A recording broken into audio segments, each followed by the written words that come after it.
नमस्कार. आता आपण करणार आहोत वांगी बटाट्याची भाजी. त्यासाठी टोपामध्ये तेल तापत ठेवलेलं आहे आणि त्या तेलामध्ये मोहरी टाकलेली आहे. मोहरी चांगली तडतडू द्यावी. आता याच्यामध्ये मी कांदा घातलेला आहे. एक मध्यम आकाराचा कांदा बारीक चिरून ह्याच्यामध्ये घातलेला आहे.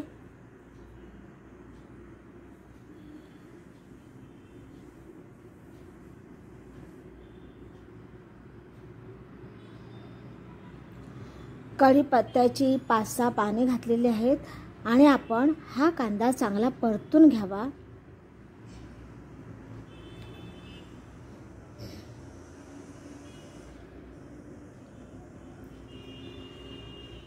कांदा थोडासा करपलाय पण काही हरकत नाही. आता आपण याच्यामध्ये घालू एक टोमॅटो, बारीक चिरलेला एक टोमॅटो. तेलामध्ये आपण मोहरी घातली. मोहरी तडतडल्यावर कांदे घातले. कांदे घातल्यावर त्याच्यामध्ये आपण कढीपत्ता घातला. कढीपत्ता घातल्यावर आपण त्याच्यामध्ये घातलेला आहे टोमॅटो आणि हे छान परतवून घ्यावे. टोमॅटो चांगले मऊ होईस्तोवर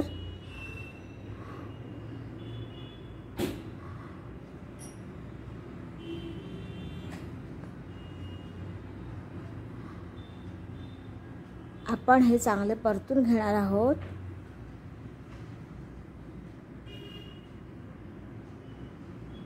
आता याच्यामध्ये आपण टाकणार आहे 2 चमचे कांदा खोबऱ्याचं वाटण. आम्ही काय करतो, आठवड्याभराचं कांदा खोबऱ्याचं वाटण रविवारी करूनच ठेवतो फ्रीजरमध्ये. तर हे कांदा खोबऱ्याचं वाटण आहे ते आपण 2 चमचे याच्यामध्ये घातलेलं आहे.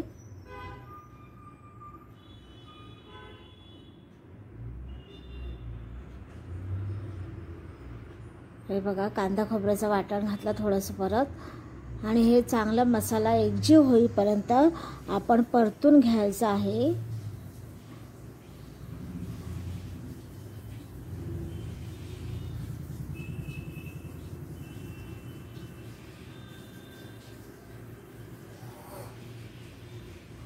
थोडासा पाण्याचा हपका मारला कारण आपण जो कांदा खोबऱ्याचं वाटण किंवा कांदे टोमॅटो आहे ते पातेल्याला चिकटू नये किंवा करपू नये यासाठी.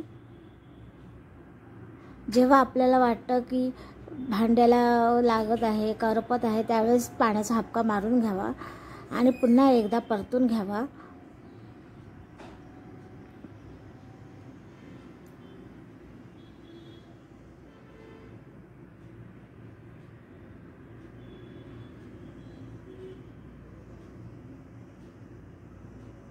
बघा, हळूहळू तेल सुटत चाललेलं आहे.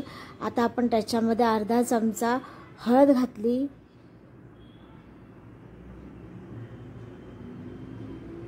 आणि 1 चमचा मालवणी मसाला घातलेला आहे. कांदा खोबऱ्याचं वाटणही घातलेलं आहे आणि कांदे टोमॅटो सुद्धा घातलेले आहेत. हळद घातलेली आहे आणि याच्यामध्ये आपण घातलेला आहे मालवणी मसाला 1 चमचा आणि हे सगळे मसाले आपण तेल सुटेपर्यंत एकजीव होईपर्यंत चांगले परतून घ्यावेत.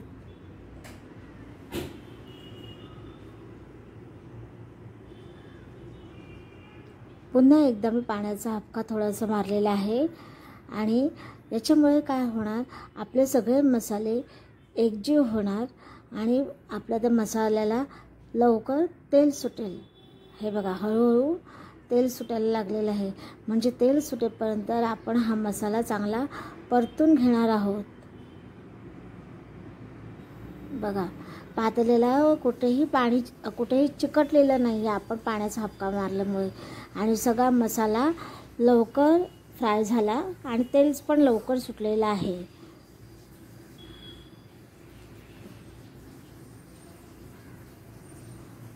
आता याच्यात आपण वांगी आणि बटाटे याच्या फोडी टाकायचे आहेत.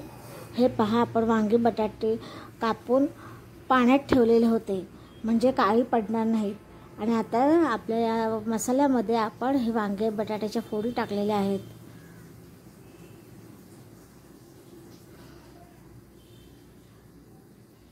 एकदा का वांगे बटाट्याच्या फोडी आपण टाकून झाल्या की त्या पुन्हा एकदा परतून घ्याव्या. सगळे मसाले त्या वांग्याला बटाट्याला लागले पाहिजेत, त्यासाठी व्यवस्थित आपण हा मसाला परतून घ्यायचा आहे. वांगी परतून घ्यायची आहेत. सगळीकडे मसाला एकसारखा लागला पाहिजे.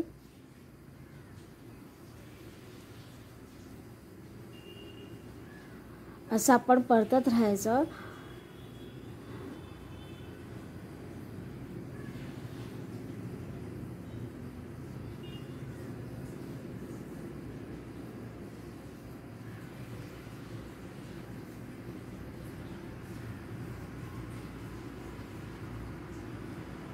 आता याच्यावर आपण पाण्याचं ताट ठेवलेलं आहे, म्हणजे आपली वांगी आतमधून चांगली शिजतील. बारीक गॅस करायचा आणि ताटावर पाणी ठेवायचं, म्हणजे आतमध्ये आपली वांगी व्यवस्थित शिजतील. हे बघा. आणि जे पाणी ताटावर तापलेलं आहे, गरम पाणी झालेलं आहे, ते गरम पाणीच आपल्याला थोडंसं किंचितचं गरम पाणी आपल्याला भाजीमध्ये टाकायचं आहे आणि भाजी व्यवस्थित परतून घ्यायची आहे. आता इथे चवीनुसार मीठ घालायचं. मीठ घालून झाल्यावर पुन्हा भाजी आपण परतून घ्यायची आहे. हे पहा, मीठ घालून झाल्यावर भाजी परतून घेतलेली आहे. आता शेवट म्हणजे कोथिंबीर आपल्याला ह्याच्यावर बऱ्यापैकी कोथिंबीर बारीक चिरलेली ह्याच्यावर घालायची आहे आणि व्यवस्थित पुन्हा एकदा मिळून येण्यासाठी परतून घ्यायचं आहे. आता सगळीकडे वांग्याला मसाला लागलेला आहे, मीठ लागलेलं आहे, कोथिंबीरसुद्धा लागलेली आहे, सगळं एकजीव झालेलं आहे. पुन्हा ताटावर पाणी ठेवायचं, पाण्याचं ताट असलेलं. तर अशा तऱ्हेने आपण भाजी शिजू दिली आणि आता ही भाजी मी सर्व केलेली आहे एका डिशमध्ये. बघा, अशी ही रस्सेदार भाजी, याच्यामध्ये रस आहे भाजीमध्ये, अशी रस्सेदार वांगी बटाट्याची भाजी तयार झालेली आहे. तुम्हाला हा व्हिडिओ कसा वाटला? हा व्हिडिओ आवडला असेल तर आपल्या चॅनलला लाईक करा, शेअर करा आणि सबस्क्राईब करा. आणि अशा पद्धतीने ही वांगी बटाट्याची भाजी नक्की करून पहा, खूप चविष्ट लागते. धन्यवाद.